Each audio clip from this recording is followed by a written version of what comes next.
Oh god. Hey guys, it's coffee time. I thought for sure I had time. I thought for sure I was going to be able to get my leg out from under myself, and it didn't work out, but that's okay because you were here to witness it and be part of it, and it was great and super fancy. So I don't know how many of you have ever read Macbeth before, and I know that some of you are theater kids who would never say the word Macbeth indoors regardless of where you are. Although to be fair, the actual superstition is that you can't say it inside of a theater, but sometimes it just gets like really carried away. Like you can't say it anywhere because you get so intense about it. You get told so many times. If you're in a theater as often as I was in a theater when I was in college, you get to the point where it's really hard to say it. It's hard, like even now, sometimes when I'm about to say it, it almost comes out, and then I'm like, Mackers. Or MacBeezie. You come up with ways to say it without saying it, and everybody else who's around you knows what you're talking about, but you can't say the name. If you say the name, it's bad luck and you have to leave. You have to physically leave the theater. Those of you who aren't theater kids, there you go. There's your dose of theater kid superstition. Cheers. But so, I don't think that I told you guys that I'm doing design for Macbeth, and I haven't read it in forever. And so I'm reading it, and the first page is hilarious. I won't tell you what happens in it in case you like have some weird desire to read Macbeth after this. But it is, I mean, it's long, and just like any other Shakespeare play, there are things that happen in it where you're like, this is so tedious. But it's great. It's a great play. I think Hamlet is my favorite of the Shakespeare plays. But so I'm rereading it, and the very first part is where they like introduce the characters. And at first I was reading it on my phone because there's an app, a Shakespeare app that is free. I think it was free. Yeah, I'm pretty sure it was free. That allows you to read all of Shakespeare's stuff. And I was like, excellent. I could just read it on my phone, which I did for a long time, but then I wanted to be able to write notes. So I'm looking through it. The very first page is a breakdown of all the characters. And it explains on that page in really like clean, like rigid detail. And it's not, neither of those were the words I was looking for, but I think you'll understand what I'm saying. What happens to each character. So like, it explains this person marries this person and then dies because this person kills them. Like, every death that happens in the play is explained in the character descriptions. I was like, what if I wasn't reading this just like in a clinical is the word I was looking for. What if I wasn't just reading this in a clinical way? What if I was reading this to experience the play? Like, I know that for the most part people read Shakespeare either for class or because they're in the play and you're like dissecting it, right? You're going through and you're trying to understand everything that happens in it because the wording is very superfluous. So I understand why they went into that detail to just be like, this is gonna happen later. Watch for it because you might miss it somehow. But it just made me laugh. I started laughing in the middle of it. Was when we were on the Mega Man set. I started laughing in the middle of the green room because I was just like, what?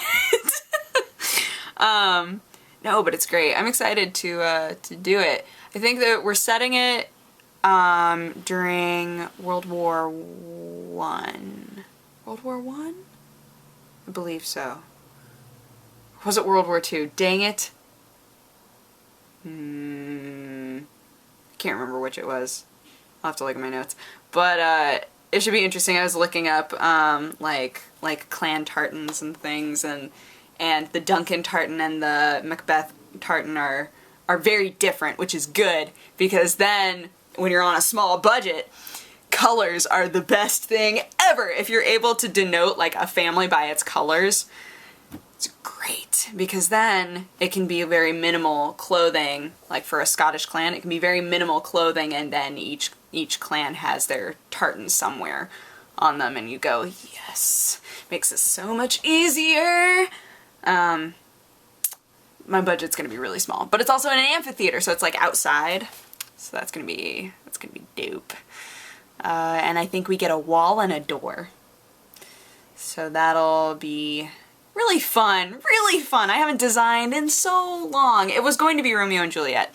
So I had come up with like all of this stuff for Romeo and Juliet, and then he called me, the director, he called me and he was like, so, he's a friend of mine, an old friend of mine, and he called me up and he was like, so, here's the thing.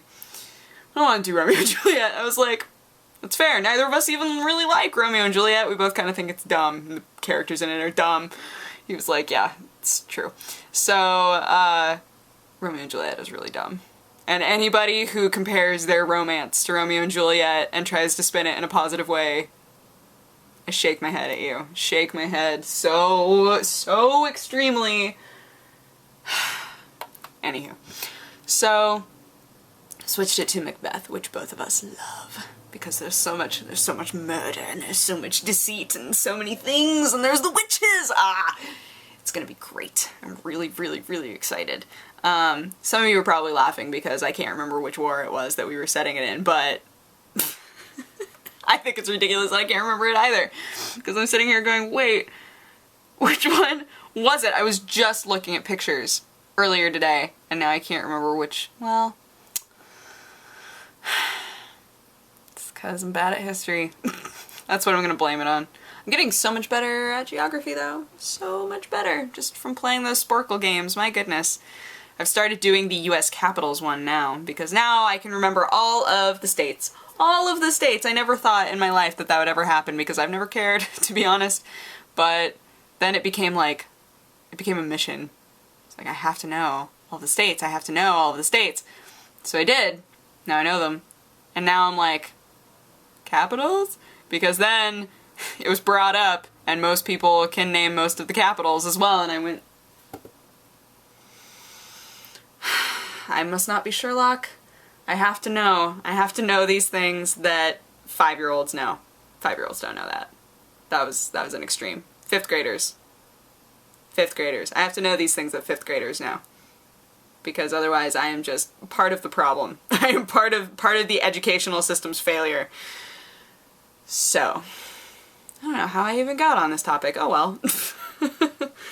If you're coming from my news episode, you know that I just ate a bunch of cupcakes. Like a ton of cupcakes. No frosting, just the cake. Just the cake part of the cupcake. I ate so many of them because Ro told me I could. She had so much extra batter. She was able to make 2 extra cakes and cupcakes.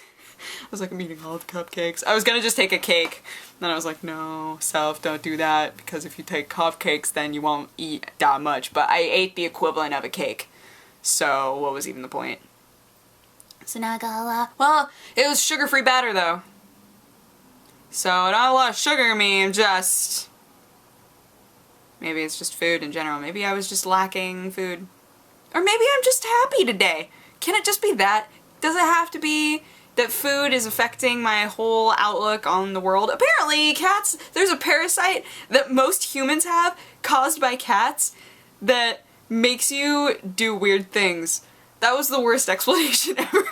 But somebody, I need to research it before I say that as a blanket statement. Somebody in my office today was saying that if you have a cat, there's like a 90-something% chance that you have some sort of a parasite in your head that that affects your brain, and I can't remember if it makes you take more risks or it makes you depressed. Was one person said, oh yeah, I hear that it makes you depressed, and one person said, oh, I heard that it makes you like take more risks, like you're more willing to do things that you might normally be tentative about. And I was like, what?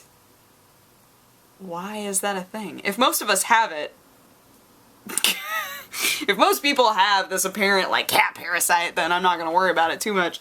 And I've been around a lot of cats in my life, so I'm gonna assume that probably have it, and I'm doing okay so far.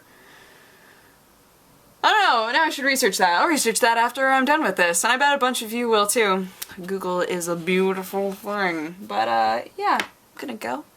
I hope that you guys had an awesome day. I had an awesome day. Guildho is doing great. And the world is just fine and dandy, and tomorrow we have the podcast, so tune in for that, because we had to skip yesterday because... Yesterday? We had to skip last week's because TV was gone. But, yeah. Hope you guys have an awesome weekend, and I will talk to you again tomorrow. Okay, bye-bye. Mwah.